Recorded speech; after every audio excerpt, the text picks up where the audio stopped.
pagi kelas. Terima kasih, sila duduk.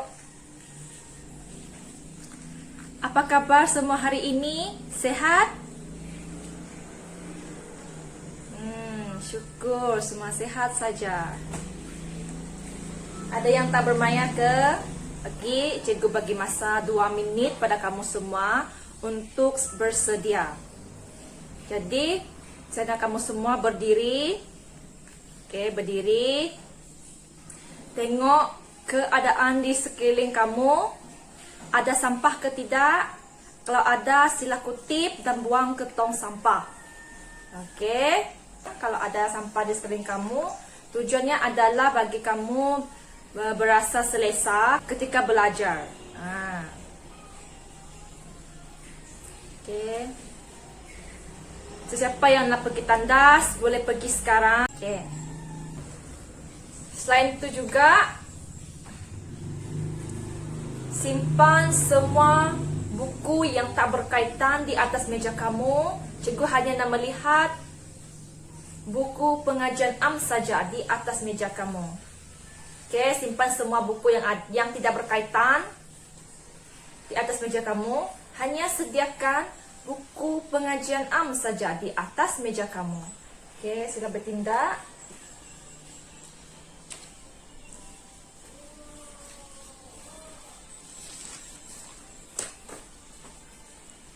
Okey, semua sudah ready? Okey, bagus. Jadi, tadi semasa masuk kelas, cikgu ada membawa 2 kertas. Siapa boleh teka apa kertas yang cikgu bawa tu? Penasaran kan? Semua tak tahu, tertanya-tanya, betul? Okey, cikgu tunjukkan. Tengok, apa yang cikgu pegang ni? Ini adalah gambar apa? Ataupun logo apa? Siapa pernah lihat gambar yang cikgu tunjukkan ini?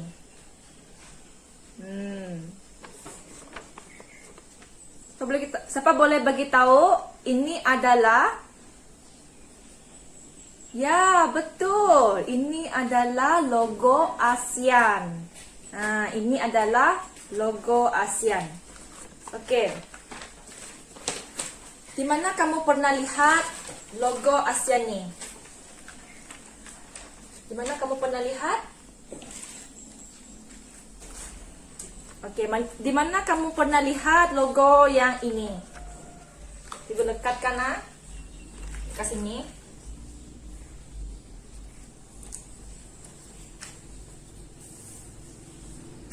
Ya, sukan si. Apa? Sukan ASEAN, betul. Kita pernah dengar perkataan ini, logo ASEAN ni, semasa sukan ASEAN. Siapa boleh bagi tahu cikgu apa nama penuh bagi ASEAN? Nama penuh bagi ASEAN adalah? Ya, betul. Persatuan Negara-Negara ASEAN. Ataupun dalam bahasa Inggrisnya adalah Associations of Southeast Asian Nation. That's why singkatan bagi yang panjang-panjang ni tadi adalah ASEAN. ASEAN, ASEAN. So, memudahkan kita untuk menyebut perkataan tersebut. Okey, gambar yang nombor 2 adalah ini, peta. Ini adalah peta keanggotaan ASEAN. Okey, cikgu nak tanya. Siapa boleh bagi tahu cikgu berapa jumlah negara yang menyertai ASEAN? Siapa boleh bagi tahu?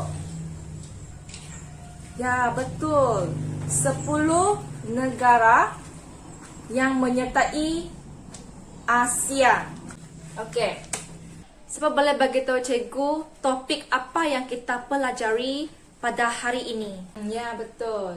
Yang kita akan masuk pada hari ini adalah konsep dan rasional ASEAN. Di dalam pembelajaran kita, cikgu akan terangkan tentang latar belakang konsep, yaitu konsep ASEAN, berapa jumlah negara yang menyertai ASEAN, kenapa dan bagaimana terbentuknya ASEAN. Oke, sebelum kita pergi lebih lanjut, cikgu akan terangkan hasil pembelajaran kepada saudara dan saudari sekalian.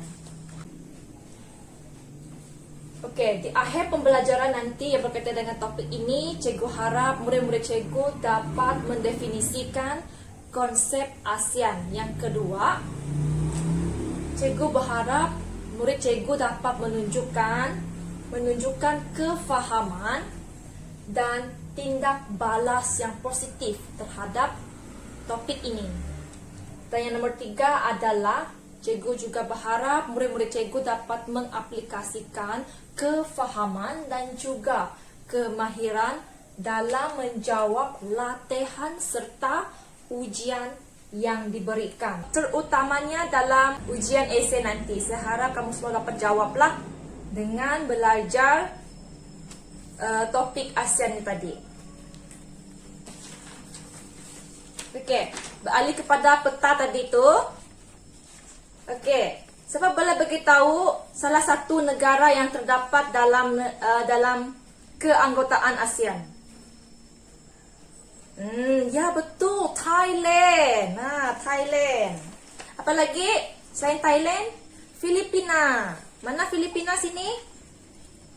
Ini adalah Filipina, dia berdekatan dengan Sabah. Apalagi ada Brunei, ada Indonesia, Singapura. Lihat di sini Singapura dia kecil sekali. Okey, dan juga Malaysia. Malaysia ni dia mengandungi Semenanjung, Sabah dan juga Sarawak. Lepas tu ada Cambodia, Vietnam, Thailand, Myanmar, Laos dan juga itu saja, Laos. Okey. Nama singkatan bagi semua negara ini adalah cikgu boleh bagi pada kamu, iaitu di sini cikgu bagi M mewakili Malaysia, I Indonesia, B Brunei, P Filipina, S Singapura, T Thailand, C Cambodia, V Vietnam, M Myanmar dan juga Laos. L sahaja. Ni. 1, 2, 3, 4, 5, 6, 7, 8, 9, 10. Ini adalah singkatan bagi huruf-huruf yang tadi tu. Jadi kamu boleh ingat melalui simbol yang cikgu bagikan hari ini. Cikgu akan ceritakan sedikit latar belakang ASEAN. Sila buka buku muka surat 18. Asia Tenggara dibentuk pada 8 Ogos 1967 selepas Deklarasi Bangkok. Dan Deklarasi Bangkok ini ditandatangani oleh beberapa pemimpin ASEAN. Yang pertama adalah dari negara Malaysia, iaitu Tun Abdul Razak sendiri. Menteri Luar Singapura, Menteri Luar Thailand, Menteri Luar Filipina dan juga Menteri Luar dari Indonesia. Ini adalah antara pemimpin yang pernah menandatangani Deklarasi Bangkok. Kenapa hanya 5 buah negara saja menandatangani Deklarasi Bangkok ni? Sebab 5 buah negara ini mereka telah mendapat kemerdekaan terlebih dahulu berbanding negara-negara yang lain. Tujuan ASEAN ini ditubuhkan adalah bagi menjalin hubungan dan kerjasama yang lebih erat, terutamanya dari segi ekonomi, sosial dan juga kebudayaan. Itu adalah antara tujuan kenapa ASEAN ini ditubuhkan. Sekretariat tetap untuk ASEAN terletak di Jakarta, Indonesia. Dan Malaysia menjadi pengerusi yang pertama selama 1 tahun pada tahun 2015 lah ketika itu. Jadi Malaysia ada menyumbangkan iaitu menjadi pengerusi kepada ASEAN pada tahun 2005. Kenapa Sekretariat dia terletak di Indonesia karena posisi Indonesia sangat strategik di Asia Tenggara berbanding di negara-negara lain. Sekian saja video daripada saya. Terima kasih.